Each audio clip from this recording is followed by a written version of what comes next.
Alors, on va étudier dans ce cours l'importance de la Torah, l'importance de l'étude de la Torah, et surtout dans cette parashat Nasso, qui coïncide chaque année avec Shavuot. C'est-à-dire que tout le temps, ça tombe Shavuot avant la parashat Nasso, donc il y a un lien entre les deux, entre cette parasha extraordinaire de Nasso, comme on verra après, l'importance de l'étude de la Torah, et on va essayer de voir l'enseignement de la Torah, en quoi ça nous apporte quelque chose et comment peut-on véritablement accéder à l'étude de la Torah d'une manière éternelle. Alors comme je le disais, pardon de me répéter, mais ici il y a un point important, c'est la parashat Nasso.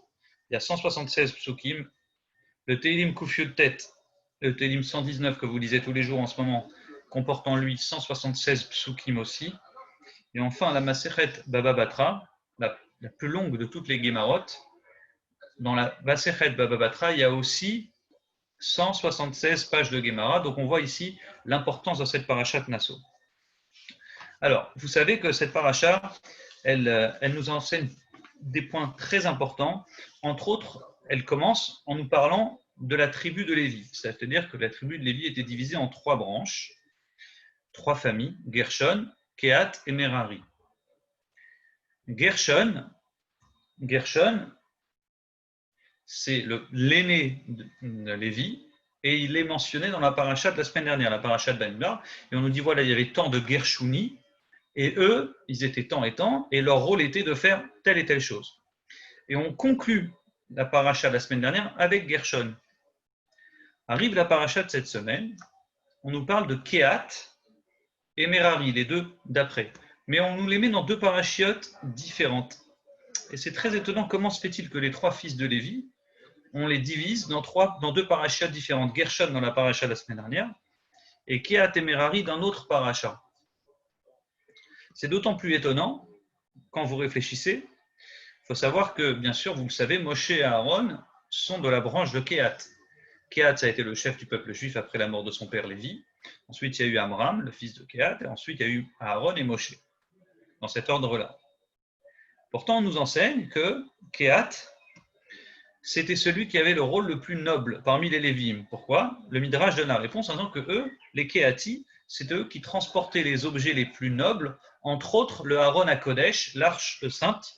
Et dans ce Aaron HaKodesh, il y avait bien sûr les tables de la loi et les débris des premières tables de la loi. Donc du fait de sa noblesse, les Kehati, on démarre la paracha par eux. Donc on les sépare de son frère Gershon, qui est dans la paracha de la semaine dernière, et on met Kehat tout seul en introduction parce que ça fait référence à la Torah. Donc l'importance de ce Kehat, de cette branche des Lévi'im, n'oubliez pas Gershon, Kehat et Merari font une seule et même tribu, les Lévi'im, sauf qu'ils sont divisés en 3 branches. Donc Kehat, lui, transporte, du fait que Kehat transporte l'arche, le Aaron HaKodesh, alors on le met en priorité, c'est lui qu'on met en valeur parce qu'à l'intérieur, il y a la Torah. Donc la Torah, d'une certaine manière, elle est mise en valeur. Et donc c'est pourquoi on introduit Kehat du fait de son honneur au fait qu'il transporte la Torah, qu'il transporte le Aaron HaKodesh, donc la Torah. Et ça, c'est une vraie question. Comment se fait-il qu'on met Kehat? Dans ce cas-là, la question, elle reste. Pourquoi on met Kehat, le deuxième fils, qui porte la Torah? On n'a qu'à dire on met Gershon, qui porterait la Torah, donc on le mettrait en début de paracha. Pourquoi on met Kehat? La réponse qui est rapportée, ça je suis juste en introduction en train de vous expliquer l'importance de Kehat, c'est que Kehat, on nous enseigne concernant ce deuxième enfant, que lui, c'était justement le deuxième. Et si on avait mis Gershon qui portait la Torah, alors si on avait mis Gershon qui portait la Torah, l'aîné, on aurait pu dire que pourquoi c'est Gershon qui a la Torah? C'est justement parce que c'est l'aîné. Et donc, on lui doit honneur parce que c'est l'aîné. Or, on n'aurait pas mis en valeur le fait qu'il a un lien avec la Torah. On l'aurait en tant que tel parce que c'est l'aîné. On n'aurait pas fait le rapprochement avec le fait qu'il transporte les objets les plus nobles dans le temple, et entre autres le Aaron HaKodesh et la Torah.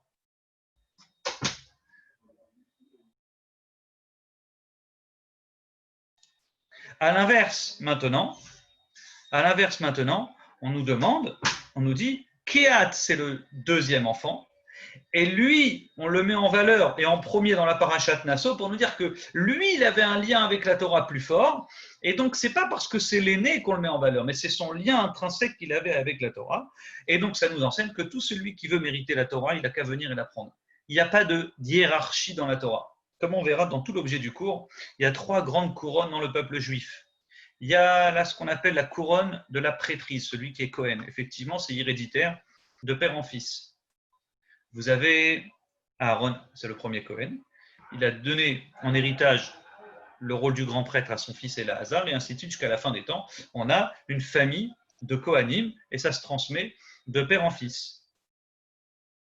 Et pourtant, et là ça devient intéressant, on a aussi la royauté. On a une deuxième couronne qui représente la royauté d'Israël. Vous le savez qu'elle s'est transmise de père en fils de la tribu de Yehuda. Donc Yehuda, il a eu cet honneur que son descendant, en l'occurrence vous connaissez le roi David, il va transmettre à son fils et à son petit-fils et ainsi de suite, le fait que jusqu'à Mashiach, le descendant du Mashiach, on sait que génétiquement c'est le fils et le descendant direct du roi David, et donc David qui est le descendant de Yehuda.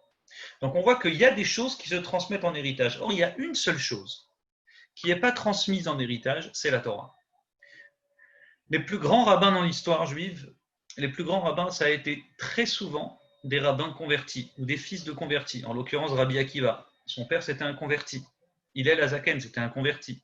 Donc on voit que la Torah, les sages n'ont aucun monopole à l'intérieur de cette Torah. La Torah est présente, on l'offre, Hachem il la donne au peuple juif, et tout celui qui veut, il la prend, il la reçoit, et il l'intériorise pour lui, et il pourra ensuite donner à ses enfants s'il le mérite. Donc il n'y a pas d'héritage dans la Torah, c'est tout celui qui veut, qui vienne et qui la prend. Et donc Kehat, le deuxième fils qui avait un lien plus fort avec la Torah, il est mis en valeur au début de notre paracha. Et donc, pourquoi la paracha est si longue? La paracha de Nasso, je vous disais, elle a 176 psukim, parce qu'on nous parle des 12 tribus d'Israël.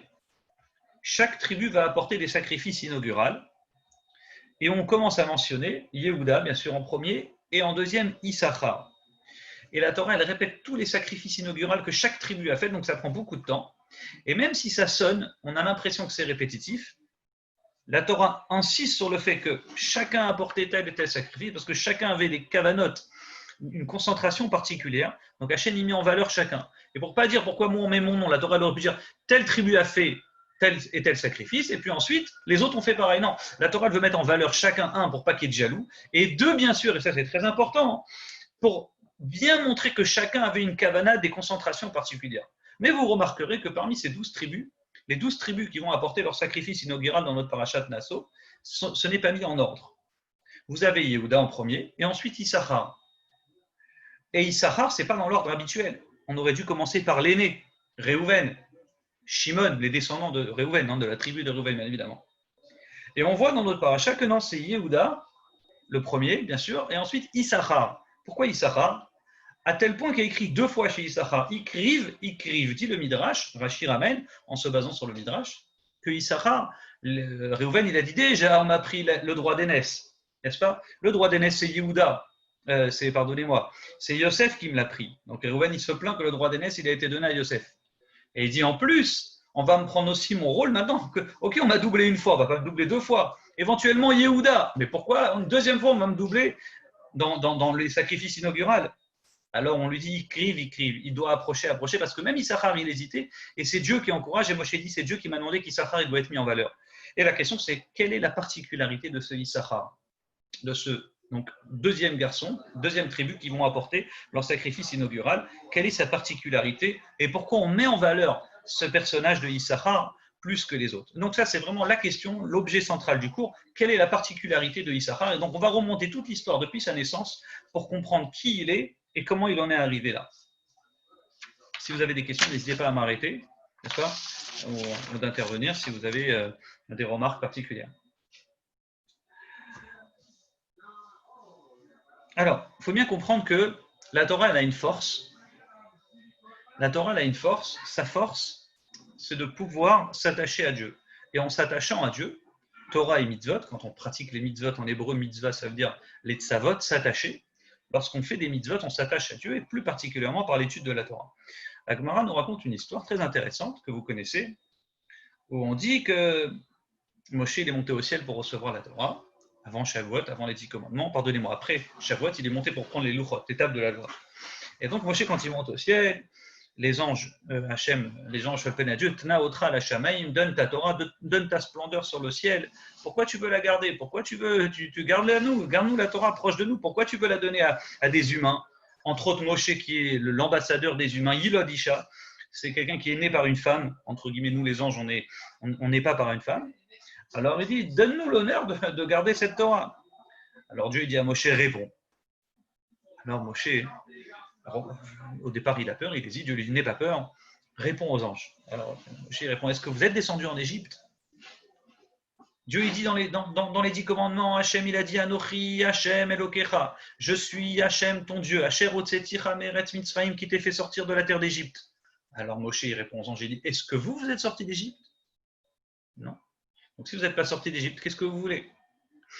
Dieu il dit, est-ce que vous avez été esclave? Est-ce que vous êtes passé par ce stade d'esclavage pour pouvoir mériter la Torah? Dieu il dit, je suis l'Éternel ton Dieu qui t'ai fait sortir d'Égypte, donc ainsi de suite, les commandements vont suivre. Donc la Torah doit avoir un rapport avec l'esclavage. Vous n'êtes pas passé par l'esclavage, dans ce cas-là, vous ne méritez pas de recevoir la Torah. Et on a l'impression un peu que cette réponse, elle est un peu bateau, d'une certaine manière. On verra à la fin que la réponse de Moshe, elle n'est pas si bateau. À la fin, les anges y répondent, ils disent, ok, c'est quoi? Prends la Torah, tu as raison.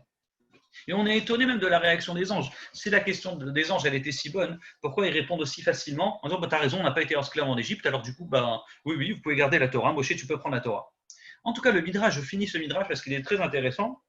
Moshe, entre autres, il croise un ange très gentil, très agréable. En hébreu, on l'appelle le Malach HaMavet, l'ange de la mort.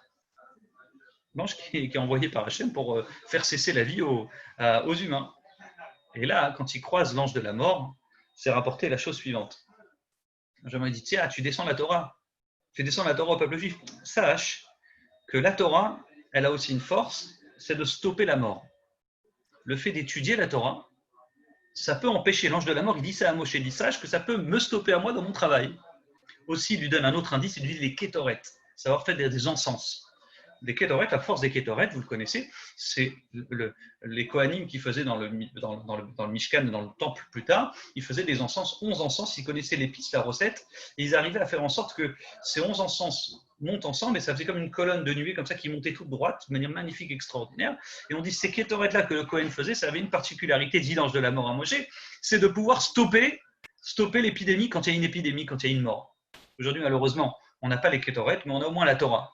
On sait que quand il y a une épidémie, grâce à Torah Zoom, entre guillemets, on a la possibilité d'étudier la Torah et faire des cours à un grand public, ce qui permet de justement pouvoir nous aider et nous protéger de l'épidémie. En tout cas, savoir une chose très importante, c'est que Béhémet, la Torah, elle a une force, ainsi que les kétorettes, les encens, c'est de stopper une épidémie, et c'est ça que l'ange de la mort, il transmet à Moshe avant de descendre en bas sur terre. Extraordinaire. Alors j'ai deux histoires qui prouvent ce que je suis en train de vous dire. La première, c'est le roi David. Vous savez que le roi David, il a vécu 70 ans. Il est mort, on appellerait aujourd'hui jeune. Il est mort d'une ne sait pas quoi, on ne sait pas comment précisément, on sait qu'il est mort à 70 ans. Sauf qu'on nous raconte sur le roi David, et là j'attire votre attention sur cette particularité. Ça, ce que je vous raconte, c'est l'histoire encore, la Masechet Shabbat d'Aflamed. Elle raconte cette histoire, il dit, maître du monde, dis-moi c'est quand ma fin, dis-moi c'est quand que je vais mourir. Le roi David, il s'adresse à Dieu. Alors Dieu répondit, ah non, Xeraï Melefanaï, c'est un décret, j'ai fait une règle que jamais je fais savoir à l'homme, c'est quand sa fin, c'est quand il meurt. Je ne peux pas te dire. Alors le roi David il insiste et dit, bon, peut-être je pourrais savoir autre chose. Il dit, tu sais quoi, je te donne un indice. Shabbat Tamout, tu mourras un Shabbat. Alors le roi David, pour la fin, la Gemara dit, je peux mourir peut-être dimanche, pas Shabbat, laisse-moi encore 24 heures. Comme ça, si je meurs un dimanche, parce que si Shabbat, on ne peut pas enterrer. Donc on sera obligé de garder mon corps pendant quelques heures et tout. Peut-être que dimanche, tac, je meurs, tout de suite on m'enterre. Dieu lui dit non, je veux pile Shabbat. Alors il lui dit peut-être veille de Shabbat. Dieu lui refuse. Et bien sauf on sait que le roi David, il va mourir un Shabbat. Alors comment il est mort? La Gemara nous raconte la chose suivante. Elle dit le roi David, il savait qu'il devait mourir un Shabbat. Donc tous les Shabbats, il étudiait toute la journée. Il prenait son livre, il étudiait. Il faisait des télim, des prières. L'ange de la mort, il vient. Toc toc, bonjour, c'est l'heure. Le roi David, imprenable. Il ne peut rien faire. Il voit qu'il n'a pas d'accès, il ne peut pas empêcher la vie à David de continuer du fait qu'il a la Torah ancrée en lui. Et il étudie vraiment d'une manière sérieuse. À tel point que la Gemara raconte, elle dit qu'est-ce qu'il fait l'ange de la mort? Il a l'idée, il descend dans le magnifique jardin du roi David et il commence à bouger les arbres. Il fait un bruit bizarre avec les arbres. et il fait tellement de bruit avec les arbres que ça vient aux oreilles du roi David. Il sort à l'extérieur pour voir ce qui se passe, paf, il meurt, il tombe et il meurt. Fin de l'histoire. Donc de là, on voit que la Torah, elle protège, et le roi David, il est bien mort un Shabbat, comme je vous l'ai dit. Et ce qui est très intéressant aussi, instructif, c'est qu'il va mourir un Shabbat, et en arrêtant d'étudier la Torah. C'est-à-dire le fait d'arrêter, ça a été le moment clé. Pourquoi il est mort un Shabbat? Et pourquoi il est mort à 70 ans? Bon, vous connaissez la règle, vous connaissez cette histoire, c'est qu'en réalité, Adam Arishon, c'est-à-dire le premier homme, il a vécu 930 ans. Et il devait vivre 1000 ans. Ce qui était prévu au programme, c'est 1000 ans. D'où on sait, c'est parce qu'il y a écrit, Dieu il dit que Beyom acholcha, le jour où tu mourras, tu mangeras du fruit interdit. Mot tamut, mourir tu mourras. La Torah elle répète 2 fois, mourir tu mourras. Le jour où tu mangeras, donc du fruit interdit, donc n'y mange pas, mourir tu mourras 2 fois. On sait qu'un jour chez Dieu, on a des preuves du Midrash, ça dure 1000 ans. Quand Dieu il parle d'une journée, c'est 1000 ans pour nous les humains. Donc retenez bien les chiffres. Donc quand bien même Adam Arishon il aurait mangé du fruit interdit, ce qu'il a fait, il devait vivre maximum 1000 ans. Et on voit qu'il va mourir à 930 ans. Pourquoi? Parce qu'Adam Arishon, il va déléguer, il va retirer de sa vie 70 ans pour les offrir au futur roi David. Pas de question? Donc du fait qu'il va permettre au roi David de vivre encore, de vivre 70 ans, on dit, écoutez bien, Mot Tamut, quand Adam Arishon il meurt, Dieu lui dit, mourir tu mourras, de ta vie qui dure 1000 ans, tu vas mourir 2 fois. Une fois Adam Arishon au bout de 930 ans, et une deuxième fois, tu seras la réincarnation du roi David, et le roi David aussi va mourir au bout de 70 ans. Magnifique. Donc de là, on apprend le sujet de la Torah. La Torah, Béhémet, elle protège un homme. Elle protège un homme de mourir. Et enfin, j'ai la dernière histoire à vous raconter avec les Kétoret que vous connaissez déjà probablement, parce que c'est une histoire assez connue qui est rapportée dans le Chumash. C'est rapporté la chose suivante. Par rapport aux Kétoret, par rapport aux encens, on nous raconte qu'il y a eu un jour une épidémie chez les Béné Israël. Ce que je vous dis, ce n'est pas du Midrash, pour le coup, c'est le Chumash. Vous reconnaissez l'histoire, les Juifs se sont plaints à Moshe, oui, pourquoi Korach il est mort, la terre elle s'est engloutie, elle a ouvert Korach qui s'est révolté contre Moshe, la terre elle s'est ouverte, et puis après ça, les Juifs ils se sont révoltés contre Moshe en disant oui, c'est à cause de toi qu'ils sont morts, c'est toi qui leur as dit de faire des encens, et du fait que c'est toi qui leur as demandé, Dieu maintenant il a tué Korach et toute sa famille à cause de toi Moshe. Donc là pour Dieu c'est trop, encore une fois les Juifs ils se rebellent contre lui et contre Moshe, donc il y a une épidémie, tac tac, les Juifs ils meurent les uns après les autres, c'est une catastrophe, une catastrophe. Pour info il y a eu 24 000 morts. En France on en est à 28 000. 29 000. Alors, ce qui est important à retenir maintenant, c'est que Béhémet, et ça c'est très très important et instructif, il est mort. On raconte que l'épidémie commence et il meurt les Juifs les uns après les autres malheureusement, on ne sait pas comment. Et là il y a une plainte qui remonte à Moshe. Moshe il entend qu'il y a des morts. Il se retourne vers Aaron son frère et dit Aaron, fonce, rentre dans le temple, dans le Mishkan et fais des kétoret, fais des encens. Les kétoret vont sauver le peuple juif. Et c'est ce que Aaron va faire. Aaron il vient, il fait des kétoret, vatea tsar amagefa et il stoppe l'épidémie. Donc on voit ici que l'ange de la mort il avait raison, la Torah et les kétoret, les encens, c'est deux choses qui se marient ensemble et qui permettent d'empêcher la mort, ou en tout cas qui prolongent la vie. Quel est le lien entre les deux? On dit bien sûr la Torah. La Torah, ça veut dire en hébreu, comme je vous ai dit, c'est ce qui permet de s'attacher à la base de la vie. C'est-à-dire que Dieu, il a d'abord regardé la Torah, et en regardant la Torah, il a créé le monde. Le Zohar, il dit, Dieu, il a regardé la Torah, Bara Alma, il a créé le monde. Donc du fait que la Torah, c'est le plan du monde, quand tu t'attaches à la source de la vie, à la source du monde, forcément, ça te rajoute de la vie, ça te prolonge dans ton temps de vie. Et aussi, on a le même sujet dans les kétoret. Les kétoret, ça veut dire kécher, un lien.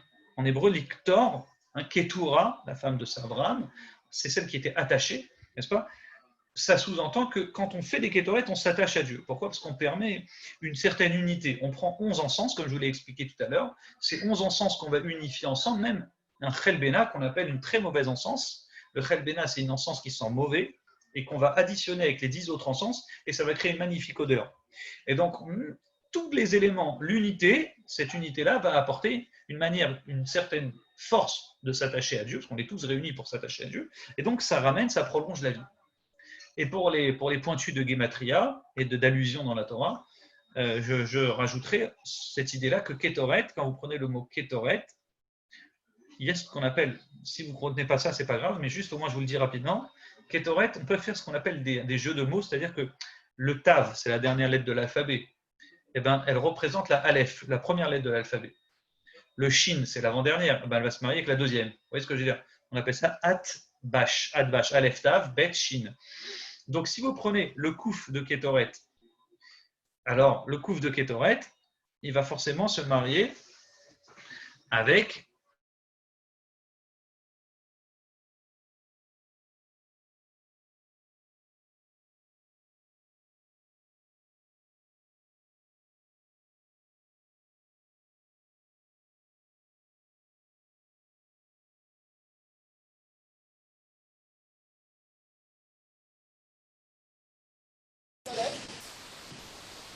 Yossi, tout est bloqué là. Yossi, il y a une connexion qui a été perdue là. le point des Kétoret, et donc les Kétoret, c'est ce qui permet de s'attacher à Hachem et donc de prolonger la vie. Ça, c'était le point le plus important. Excusez-moi, je remets en ordre un petit truc. C'est parti. Alors, maintenant, revenons à Issachar. Issachar, c'est le symbole de la Torah. Issachar, c'est celui qui est mis en valeur parce qu'on l'a mis parmi les deux premiers pour apporter les sacrifices inauguraux dans la parashat Nassau. Quelle est la particularité de Issachar? Et donc ça, on va vraiment rentrer dans la partie centrale du cours. J'attire votre attention. C'est rapporté la chose suivante. Vayelech Reuven. Comment il est né Issachar? Donc, un petit moment, la Torah nous raconte son Issachar, si on remonte 500 ans en arrière, pratiquement. Vayelech Reuven. Reuven est parti.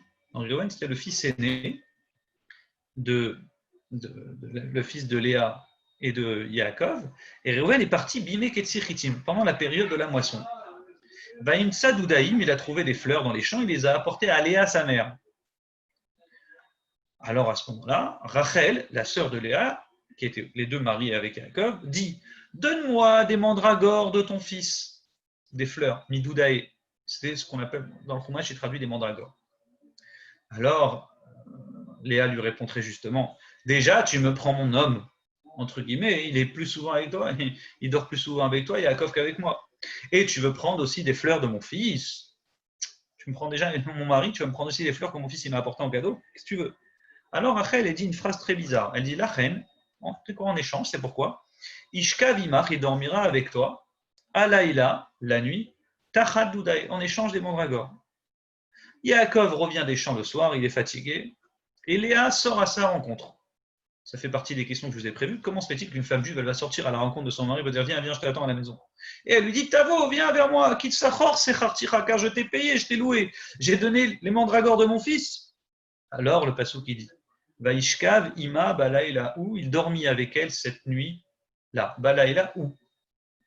Retenez les mots parce que j'ai 7 questions, petite question bien sûr rapide, à retenir sur ce texte-là. Et là, Vaishma Elohim, Dieu il a entendu Léa, Vatar, elle conçut, elle eut Ben Chamishi, un 5e fils. Alors voilà que l'enfant naît, le 5e fils, la Torah dit, Léa dit, Nathan Elohim Sechari, Dieu m'a donné mon salaire, comme j'ai donné ma servante à mon homme, comme j'ai donné ma servante, j'ai donné, entre guillemets, une concurrente, encore, j'ai donné ma servante à mon mari, et donc, du coup, j'ai eu ce cadeau qu'on appelle Issachar. Donc, cette histoire, elle est très, très, très étonnante. Donc, Issachar, l'origine de ce fameux Issachar, qui représente la Torah, qui va apporter parmi les premiers les sacrifices, sa naissance, la Torah nous raconte en détail sa conception, depuis la pensée du père et la pensée de la mère avant même de se réunir. Comme ça. Donc, je vais vous citer 7 questions sur ce texte bizarre. Première question. Normalement, Yaakov, c'est un tzaddik. Où est-ce qu'on a vu que Yaakov, il va se diriger, il va diriger sa nuit là où les femmes allaient lui demander d'y aller. Yaakov, c'est pas de ce niveau-là. Yaakov, c'est un tzaddik. Le Midrash, il dit que Yaakov, il allait dormir là où la shrina, elle était posée. Comme la shrina, elle était sur la tente de Rachel, il dormait avec Rachel. Si la shrina a changé de place, il changeait de place. Donc, qu'est-ce qu'elle vient maintenant, Rachel, si elle sait que son mari doit dormir avec elle, qu'est-ce qu'elle vient en disant, oui, mais c'est normalement avec moi, mais cette fois, exceptionnellement, ça va être avec toi. C'est quoi? On a vu une chose pareille. Si Yaakov, il prend la décision, c'est parce que Dieu prend la décision. Mais que Rachel, elle vient, elle change comme ça. Et pourquoi Yaakov, il irait chez Léa tout à coup? Deuxième question, très étonnante. On dit, elle vient vers son mari. Elle dit, Sachor, Sechartira, je t'ai payé. Viens avec moi, j'ai payé ta nuit. Mais où est-ce qu'on a vu? Une femme juive va la courir vers son mari, dire, s'il te plaît, viens. C'est pas comme ça que ça se passe. C'est pas comme ça. Le mari vient, il fait une allusion, ça démarre de l'homme un petit peu, et puis voilà. Mais c'est pas la mère qui va courir vers le mari. Et en plus, viens, elle dit Sarah, j'ai payé, viens. Troisième question. Vraiment, notez ces questions sont très étonnantes. Vaishma Elohim el Léa. Dieu, il a écouté Léa. Il a entendu Léa. Mais on n'a jamais vu que Léa a prié. Léa n'a pas prié. Léa, elle avait déjà 4 garçons. Elle avait déjà 4 garçons. Donc, elle n'a pas prié comme Rachel qui était stérile. Et Dieu, il dit, il a écouté Léa. Merci. Bon, on n'a pas entendu que Léa l'avait prié. Quatrième question. C'est la première fois où la Torah, elle nomme les chiffres des garçons. Elle dit, Dieu a entendu Léa. Et Léa donna pour Yaakov un 5e fils. On sait compter. La Torah n'a pas donné des chiffres. Pourquoi la Torah a besoin de préciser c'est le 5e fils? Si tu précises que c'est le 5e fils, ça veut dire genre qu'on ne sait pas compter. La Torah n'a pas dit pour le premier c'est le Ben Rishon, Ben Sheni, Ben Shlishi, non, Ben Hamishi. Elle dit c'est le 5e fils pour Yaakov. Magnifique. Pourquoi on précise le chiffre? 5e question. Et là, c'est vraiment très, très bizarre. Léa dit, je l'appelle mon fils le salaire parce que j'ai donné ma servante à mon mari. Quel rapport? Ça n'a rien à voir. Tu as eu Issachar, ton 5e fils, parce que tu as payé des mandragores, tu as pris les fleurs de ton fils et tu les as données à ta sœur, ce qui a permis cette union avec ton mari. Mais ça n'a rien à voir avec le fait que tu as donné sa servante. Elle dit, comme j'ai donné ma servante, alors c'est ça qui a engendré un enfant. Mais quel rapport? Enfin, 6e question. Le pasuk qui dit, Vaishkav imar balaïla, où il dormit avec elle dans la nuit, où lui. Il dormit, normalement en hébreu, on devrait dire, il dormit avec elle 7 nuits-là. Et vous connaissez tous, balaïla haou, on dit en hébreu. Balaïla haou, 7 nuits. Avec un ré supplémentaire. Oh, la Torah dit balaïla où? La nuit, dans la nuit, lui. Il manque un ré. Et enfin, la 7e question, c'est, on nous précise, on nous dit que Réhouven, il est parti chercher les mandragores de son fils Bimek et Tsichitim à l'époque de la moisson du blé. Pourquoi on a besoin de nous préciser que c'était la moisson du blé? Est-ce qu'on ne sait pas, nous? On ne sait pas déjà, c'est quand? La Torah a besoin de nous donner nous raconter la vie. Il faisait beau ce jour-là, il y avait du soleil. Bien sûr, il a plu, et puis il y avait une bonne météo, et puis Réhouven, il est parti. Quel rapport maintenant? La Torah va droit au but. La Torah ne nous raconte pas des histoires pour faire joli. La Torah, ce n'est pas un roman. La Torah, c'est un livre pratique qui nous donne des mitzvot, et de temps en temps, il y a des épisodes d'histoire, et chaque histoire qui est racontée, c'est pour nous apprendre un enseignement éternel à chaque génération. Alors là, c'est la Torah du bas, il faisait beau, Bimek Tsichitim, c'était la moisson de blé. En quoi ça nous apprend quelque chose pour nous aujourd'hui? En quoi est-ce si important? À tel point que la Gemara, sachez pour info, la Gemara Sanhedrin a dit qu'il y avait un roi, un méchant roi, un mauvais roi d'Israël qui s'appelait Ménaché. Et Ménaché, on dit, il avait roi de Yehuda, le roi de Judée. Et Ménaché, lui, il se moquait des sages en disant, vous dites que la Torah, chaque lettre compte, chaque mot est important. Et carrément, il se faisait un plaisir de se moquer des sages. De regardez, la Torah nous raconte des fois des trucs qui ne servent à rien. Et entre autres, parmi ces questions, c'était de dire, regardez, il y a écrit Bimek et Tsichitim à l'époque de la moisson de blé. Qu'est-ce que la Torah a besoin de nous préciser que c'était la moisson de blé? Tout le monde s'en fiche. Genre, vous dites que chaque lettre, chaque mot, on nous apprend un enseignement. Les lois du Shabbat, on l'apprend d'une allusion, on fait une guématria, presque une guématria pour comprendre les 39 travaux de Shabbat interdits. Et là, la Torah nous raconte des histoires, et entre autres, c'était l'époque de la moisson de blé. Qu'est-ce qu'il a besoin de nous préciser la moisson de blé? Et ils se moquaient, souvent ils se moquaient. Les sages, ils lui ont répondu, non, ça nous apprend que Réhouven, ce n'était pas un voleur. On dit que l'aîné Esav, c'était un voleur, et que le neveu Réhouven, n'est-ce pas, c'est lui aussi un aîné. Et lui, contrairement à son tonton Esav, c'était un aîné et pas un voleur. Voilà, lui, quand il va prendre des fleurs à sa mère, il ne va pas voler chez le voisin, il va prendre dans la moisson de blé, c'est une période où tout est gratuit, tout poussé dans les champs, partout. Ça, c'était la réponse que les sages ont donnée, mais je vais vous donner une réponse extraordinaire, j'espère en tout cas. La réponse que je vous donne, c'est la réponse de El Shahir. C'est un grand kabbaliste. Et il donne cette réponse que je vais vous donner, ça va vous répondre aux 7 questions concernant l'épisode de Issachar. Et à la fin, quand vous allez comprendre comment il vient Issachar, qui il est Issachar, vous allez comprendre pourquoi il n'y a que Issachar qui peut apporter, c'est que lui qui symbolise la Torah principalement plus que les autres. Dit le El-Shahir, il dit en réalité, quand la Torah a dit cette nuit-là, il s'unit avec sa femme cette nuit-là, c'est que cette nuit-là, c'était une nuit particulière. Cette nuit-là, c'était Shavuot. C'était Matan Torah. C'était le jour du don de la Torah. Mais avant l'heure. C'était pas le jour, mais 500 ans après. On était 500 ans avant. Et sachez, il dit le Hesher, que les Imaot, les mères juives, elles étaient des prophétesses comme les Avot, comme les pères. C'est-à-dire quoi, prophétesse? C'est-à-dire qu'elles sentaient que cette nuit-là, c'était une nuit importante. Elles savaient que dans l'histoire juive, ça allait jouer un rôle important. Elles sentaient que c'était un cadeau qu'on allait recevoir du ciel, entre autres la Torah. Elles ne savaient pas quoi les détails précisément, mais elles savaient que ce soir-là, c'était un soir particulier. Et quand la Torah elle te dit, elle s'est unie, bah là et là où cette nuit-là, on sait que c'était la période de Shavuot. D'où on sait? C'est parce que Réhouven, il est parti chercher Ketsichitim pendant la moisson du blé. Et c'est quand la moisson du blé? C'est Shavuot. La moisson de l'or chez Pessah. La moisson du blé, c'est Shavuot. Et donc, on te dit, quand il est parti chercher des mandragores à sa mère, c'était veille de Shavuot. La Torah nous précise, c'était veille de Shavuot. Et Reuven, en partant veille de Shavuot, il a pris des fleurs. Arrive la nuit, il dit à sa mère, tiens, Rachel, elle vient, elle dit, donne-moi les mandragores. Il dit, d'accord. Et en échange, je te donne cette nuit. Même Rachel, elle savait que c'était une nuit importante. Elle m'a dit, écoute, prends-la toi cette nuit. C'est une nuit importante, je sais que ça te fait plaisir. Prends cette nuit. Pour toi, cette nuit-là qui est si importante pour toi, prends-la. Parce que cette nuit, c'est Shavuot. Et c'est ainsi, on comprend pourquoi il lui dit, c'est pourquoi il dormira avec toi cette nuit, comme si il n'y avait qu'une nuit. Il y a une nuit dans l'année avec laquelle Yaakov dormait avec sa femme. C'est pas possible. C'est-à-dire que cette nuit, elle est extraordinaire et cette nuit-là, je te la donne. Cette nuit, c'est un srout, c'est un mérite particulier pour avoir un lien avec la Torah. Probablement que Rachel ne le savait pas. Parce que je réponds même aux questions que vous ne me posez pas. Alors, on comprend maintenant que quand Léa, elle vient, elle n'est pas en train de dire, viens dormir avec moi, elle est pressée, quel rapport? Elle ne vient pas dormir parler comme n'importe quelle femme pas juive qui vient crier à son mari, viens.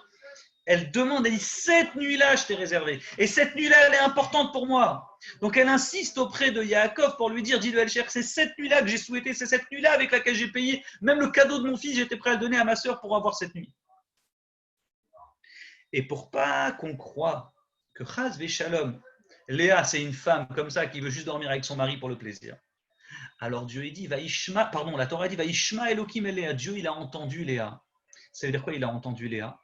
Il a entendu que Léa, vraiment, elle a fait ça pour la mitzvah et pour la prière et pour avoir un enfant sadique, un enfant Issachar, un enfant qui va être attaché à la Torah. Dieu a entendu. Et Dieu, il n'a pas juste vu que c'est une femme qui voulait être attachée à son mari. Non, comme toutes les femmes. Dieu a vu que Léa, à ce moment-là, elle a eu une envie de s'attacher à son mari pour faire la mitzvah, pour avoir un enfant, et surtout pour avoir un enfant avec l'attaché à la Torah. Et c'est ça que, bien sûr, dit le El-Shaïr, on te dit Ben Hamishi, ça a été le 5e fils. Pourquoi on précise le 5e fils? C'est le lien avec la Torah. Il y a combien de livres dans la Torah? Hamisha Humshe Torah. Il y a 5 livres dans la Torah. Donc ce Issachar, c'est celui qui va représenter l'attachement parfait avec la Torah parce qu'il a été conçu la nuit de Shavuot, la nuit du don de la Torah. Il faut savoir, conclut le Lécheir, que ce mérite-là, maintenant, si vous faites bien le lien, vous comprendrez comment tout a été expliqué. Donc on a compris pourquoi la période de la moisson, c'est Shavuot. Donc on comprend que ce n'est pas une répétition. Balaïlaou, cette nuit-là, oui, c'est une nuit particulière.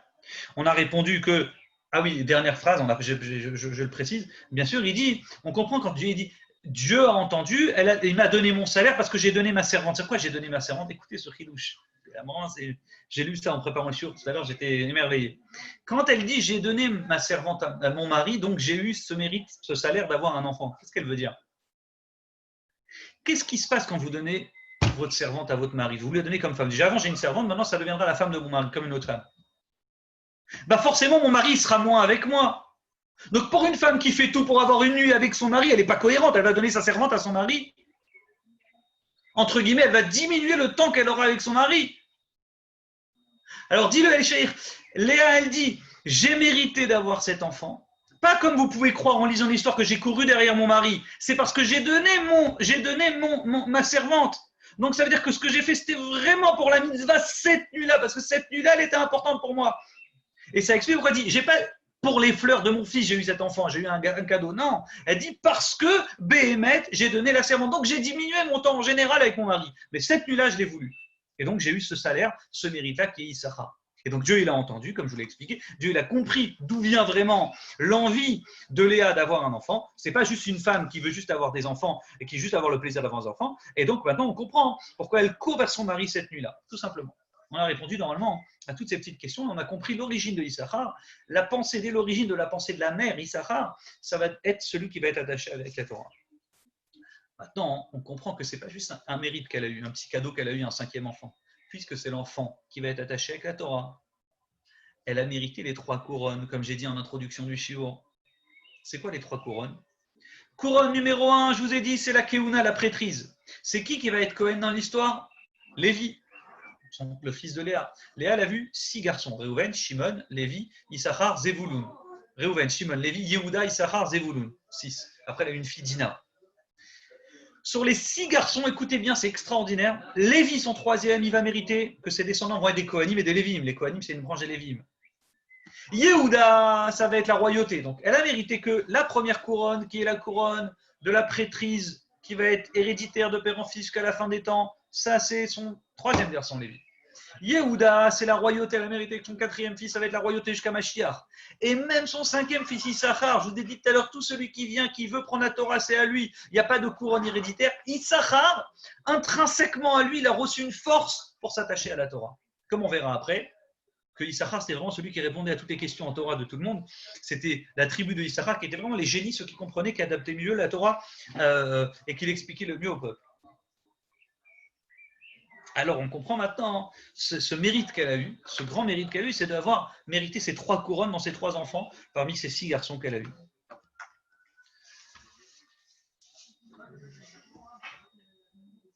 Vous avez vu en hébreu, je ne sais pas si vous avez fait attention, le mot Issachar, il s'écrit Yud, Shin Shin, Kaf Resh. Les pros liraient Issachar, hein, Issachar, parce qu'il y a 2 signes. Et pourtant, on lit que Issachar. Pourquoi on lit que Issachar et pas Issachar? Je vous pose la question parce que tout le monde, quand ce nom il apparaît pour la première fois dans la Torah, on dit ah, vous avez mal lu, monsieur, t'as propos types qui n'ont pas l'habitude. Et pourtant, on lit Issachar, on enlève un shin. Parce que Issachar, le shin, ça veut dire Sachar, le salaire, le premier. Et le deuxième shin, ça veut dire le fait que j'ai loué mon mari. C'est un salaire, Sachar. Et le deuxième shin, c'est une location, Sachar, j'ai loué mon mari. Et donc, comme il y aurait pu avoir une certaine honte pour Léa, donc le premier signe, on le prononce, on dit ça a été un vrai salaire, Dieu m'a donné un cadeau, mon enfant Issachar. Et le deuxième signe, qui voudrait dire le fait que j'ai loué mon mari en payant, ça c'est un peu quelque chose qui ne se dit pas, qui n'est pas très joli. Alors, pour pas qu'on donne l'impression que c'est vraiment ça son intention, alors on ne prononce qu'un signe et pas les 2 signes. Extraordinaire. Dit le Rabbi Yaakov Abu Khatera, pour ceux qui connaissent, il ramène un autre ridouche extraordinaire que j'ai lu aussi. Il dit que Behemet, c'est une association Issachar et Zevulun. Donc Issachar, il va avoir un petit frère, bien sûr, encore après, c'est Zevulun. Zevulun, ça va être un grand businessman et Issachar, ça va être un grand étudiant en Torah. Et on dit que les deux, ils vont être ensemble et les deux, ils vont faire une association. Issachar, ça va être un spécialiste de la Torah et Zevulun, ça va être un spécialiste du business. Alors les deux, ils vont dire, écoute, Issachar va dire, moi, je partage avec toi. Zevulun dit, moi, je fais que du business. J'étais près de la mer, la Méditerranée, sa terre, elle était près de la Méditerranée, son lot qu'il a eu en Israël. Donc il dit, moi, je vais faire du business, je vais aller avec mon bateau, je vais tourner un peu partout. Je ramène de l'argent, je fais de l'argent. Et toi, tu vas étudier. Moi, je n'ai pas le temps d'étudier. Donc, étudie pour moi et je te donne de l'argent. Chacun me donne dedans. Donc, ton salaire à toi, ce sera mon salaire spirituel et moi, mon salaire physique, ce sera pour toi. Je donnerai de l'argent à toi pour que tu puisses continuer à étudier. On dit cette association des deux a tellement fonctionné que dans le nom de Issachar, Hachem, il décide d'en prononcer qu'un. C'est-à-dire qu'il y a 2 salaires. Il y a le salaire de Issachar qui est physiquement là. Issachar, il a son salaire. Plus tard, dans le monde futur, de fait d'étudier la Torah. Mais le deuxième shin, il représente le deuxième salaire, c'est celui de Zevulun. Mais Zevulun sur terre, on ne voit pas son salaire. On dit, mais lui, il fait quoi? Lui, il est en train de travailler, il fait du business, il n'a rien. Alors son salaire, il est caché. Le vrai salaire de Issachar, ça sera dans le monde futur. Le fait que Issachar, il a étudié la Torah pour son frère Zevulun. Donc le salaire de Zevulun, il est caché. Donc on prononce qu'un shin dans les 2 shins de Issachar. Bah là, il a où? Donc, j'aimerais conclure. On est vraiment dans la dernière partie du cours. J'attire votre attention sur cette partie-là parce que vraiment, elle est extraordinaire. Bah là, il a où cette nuit-là? Où? On sait que c'est Shavuot. J'ai une preuve simple. C'est que où, ça s'écrit He, Vav, Aleph. Où, lui. Et Vav, Aleph, ça représente Shavuot. Pourquoi?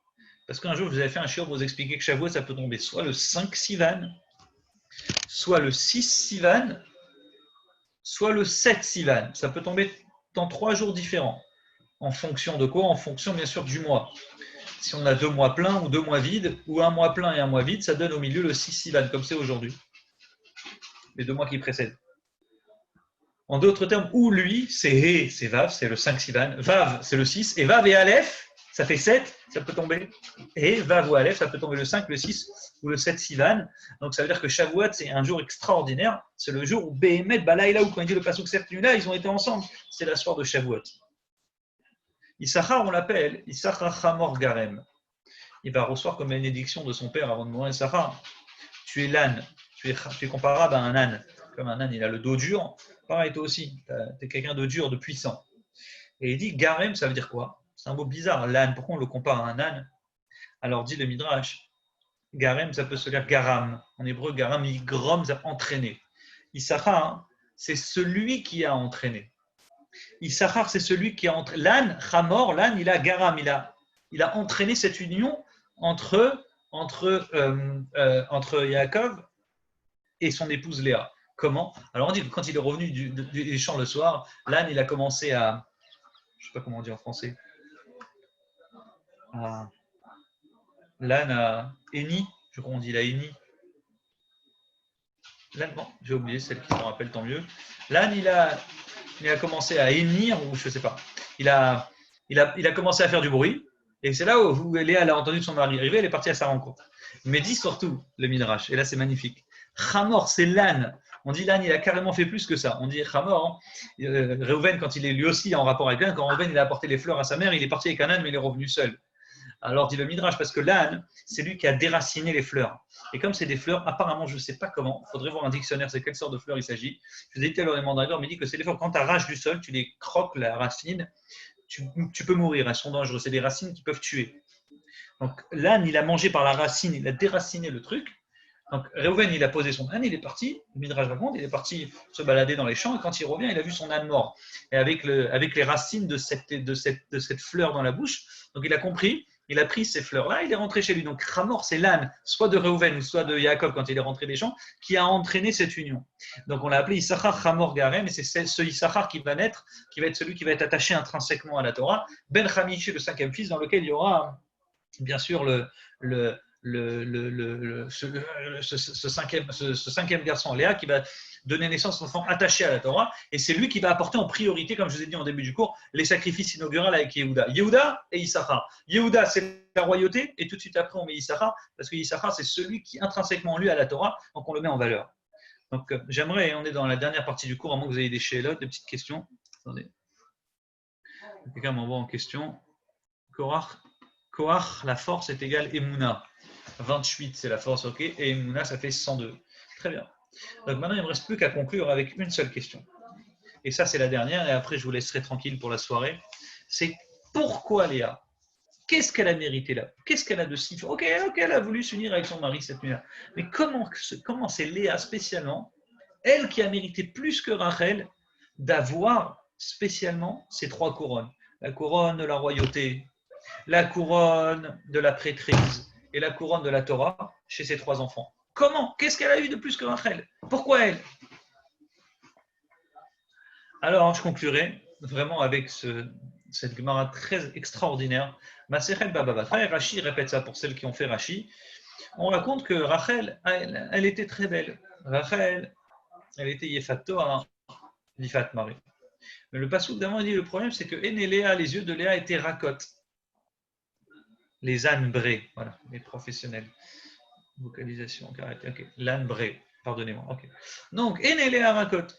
Le Midrash, les yeux de Léa étaient racotes, étaient faibles, étaient fatigués. Alors, la Torah nous raconte que la couleur des yeux de Léa, qu'est-ce qu'on s'en fiche de savoir que les yeux de Léa étaient moins beaux, moins. C'est quoi? La Torah nous parle pour parler de la beauté des gens, que Léa était belle, mais elle avait des yeux pas top. C'est quoi cette histoire? Elle pose la question de la Gemara, toujours la Masechet Baba Batra. La Gemara, elle dit, mais je ne comprends pas. Même la Torah, elle fait attention à ne pas dire du mal des animaux. C'est-à-dire que quand la Torah, elle parle même des animaux, elle dit, cet animal était un animal pur. Et quand la Torah, elle veut dire les animaux pas cachés, elle dit les animaux qui sont enena teora, qui ne sont pas purs. N'est-ce pas? Elle ne dit pas tamé, impur. Elle dit qu'ils ne sont pas purs, enena teora. On dit même des animaux, la Torah, elle fait attention comment elle parle. Et là, tout d'un coup, la Torah, elle vient et elle commence à nous dire, ah, tu sais, Léa, elle avait né Léa, raconte, les yeux de Léa étaient fragiles, fatigués, faibles, traduisez comme vous voulez. Comment la Torah, elle peut parler de la couleur des yeux et du problème des yeux de Léa? Ça ne nous regarde pas. Alors répond la Gemara, mais pas du tout. Ça, en réalité, ça met en valeur Léa. Les yeux de Léa, la Torah, elle veut nous mettre en valeur ses yeux en disant que quand bien même tu croirais que ses yeux étaient fatigués, pourquoi ils étaient fatigués? Parce que Léa, elle pleurait. Elle pleurait tout le temps. Et pourquoi elle pleurait? Parce que Léa, elle savait, et tout le monde savait, que quand Lavan, il a eu 2 filles, et quand Yaakov, il a eu 2 garçons, pardonnez-moi, quand Lavan a eu 2 filles, et quand Rivka, la sœur de Lavan, a eu 2 garçons, les bruits couraient. Donc les gens, ils ont commencé à parler, ils ont dit, ah, dans le ciel, il y a eu un miracle extraordinaire.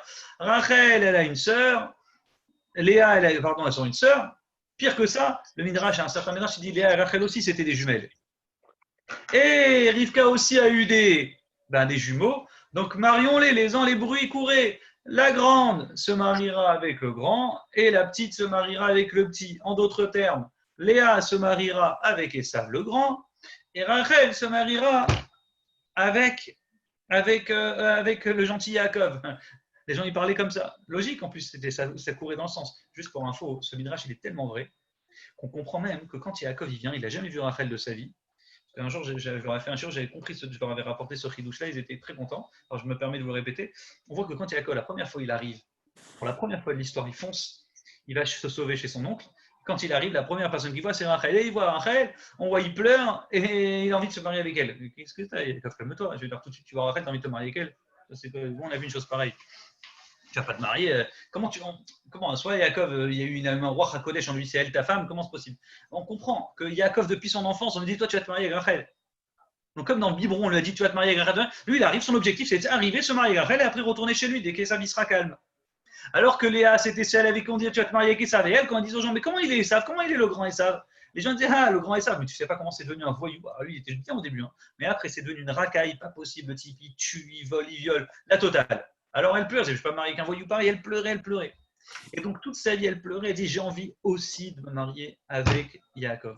Donc elle a pleuré, ses yeux étaient fatigués, ses yeux étaient faibles, parce qu'elle voulait se marier avec Yaakov. Et comme elle voulait se marier avec Yaakov, du fait qu'elle a beaucoup pleuré, qu'elle a beaucoup souffert, qu'elle a beaucoup pris sur elle, elle a eu ce mérite de se marier avec Yaakov.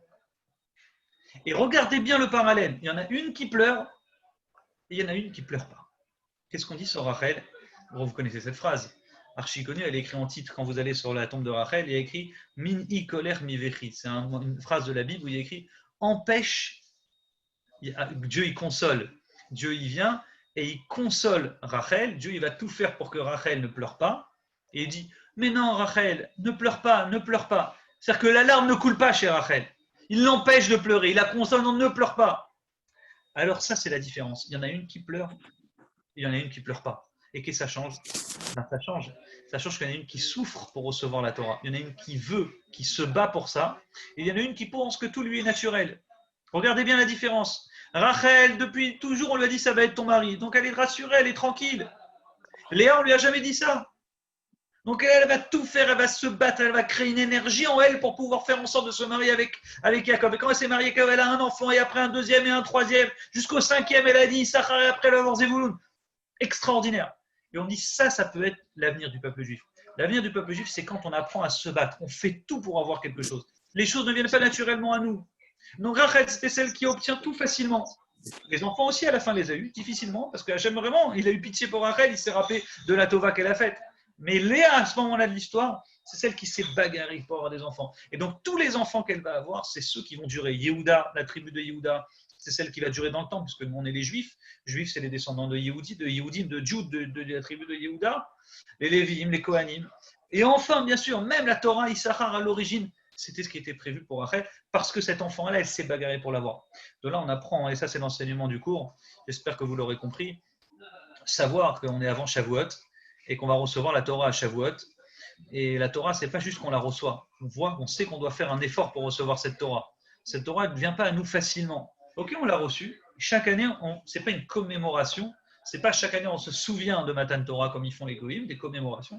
Nous, en vérité, on revit le Matan Torah. Et donc, comment on va revivre Matan Torah? C'est quand on va se battre pour la recevoir. C'est quand on va se préparer pour la recevoir. C'est quand il faudra pleurer pour la recevoir. Quand on sera prêt à passer toutes ces étapes, à étudier la Torah, transpirer pour cette Torah, tout faire pour elle, alors cette Torah pourra tenir en nous d'une manière éternelle. Et ça, c'est le chidouche qu'on peut apprendre de cette parashat Nasso. Donc, pour résumer, on a compris maintenant que la parashat Nasso, elle commence par les sacrifices de Kehat. Pourquoi Kehat, la branche des Lévim? Parce que c'est lui qui est principalement le porteur de la Torah. Kehat, il a porté la Torah puisqu'il porte le Aaron à Kodesh. Donc, c'est lui qu'on met tout seul en valeur. Et Gershon, l'aîné, on le met dans l'autre paracha. Pourquoi Kehat? Parce que Kehat, il porte la Torah. Et pour pas qu'on croie qu'on fait honneur à l'aîné, et on le met l'aîné dans la Torah, on va dire on va respecter le grand parce que c'est le grand exprès, on met le deuxième qui porte la Torah pour nous dire que la Torah en tant que telle, c'est honorable, sans passer par le fait que ce soit un Bechor qui la porte. Donc exprès, c'est Kehat. Donc on comprend pourquoi la parashat Nasso, en commençant dès l'origine, on met honneur à la Torah, et puis ensuite dans les 12 sacrifices inauguraux, on voit que celui qui est le sacrifice les plus importants, c'est ceux de Yehuda et puis surtout Issachar. Issachar écrit 2 fois, il approche parce que les gens ils hésitaient. Pourquoi lui il doit passer en priorité? C'est pas l'ordre. On devrait commencer ensuite par Réhouven. Et on voit que non, Dieu dit écrive 2 fois, approcher 2 fois dans le même passage qu'on dit approcher. Comme si que Dieu lui donne un ordre, lui il doit être mis en valeur. Donc on a compris dans le shiur maintenant pourquoi il est mis en valeur, parce qu'on voit que sa mère c'est Léa, et en fonction de l'histoire que je vous ai rapportée, on comprend avec la réponse de Echaïr comment elle s'est bagarrée la nuit de Shavuot pour obtenir cet enfant-là, Balaïlaou, et cette nuit-là c'était un enfant particulier, ça a été ce fameux Issachar qui va permettre au peuple juif jusqu'à nous aujourd'hui maintenant d'avoir cette Torah ancrée en lui, et comment nous on doit étudier cette Torah. Ça, c'est la conclusion. Pouvoir faire en sorte que cette Torah soit intrinsèquement attachée à nous, c'est quand on se fatigue et quand on se bagarre, quand on fait tout pour l'avoir, c'est là où on la mérite correctement. Donc, Hachem fasse que notre étude et nos shiurim qu'on fait, que ce soit une étude sérieuse, une étude qui continue dans le temps. Et puis, grâce à ça, si Dieu veut, comme il dit le Rabbi, on va recevoir la Torah Bipnimiyut à l'intérieur de nous. Ça veut dire quoi, Bipnimiyut? On va Bekabbalat Torah, on va recevoir la Torah Besimcha avec joie, mais Bipnimiyut. Ce n'est pas juste une Torah superficielle, c'est une Torah qui est intrinsèquement, qui est attachée à nous d'une manière profonde. Ça, c'est l'enseignement de la Torah. C'est une Torah qui nous change notre nature, pas juste une Torah qui nous apprend comment connaître, quoi faire sur terre, mais c'est une Torah qui nous dit surtout comment changer notre caractère. Ça, c'est la force de la Torah et des mitzvot. Donc, je vous souhaite à tous une très bonne fête de Shavuot. Pour ceux qui ont les moyens d'écouter les 10 commandements, bonne chance. Et à très bientôt si Dieu veut. Merci GG pour l'enregistrement. Chazak à toi.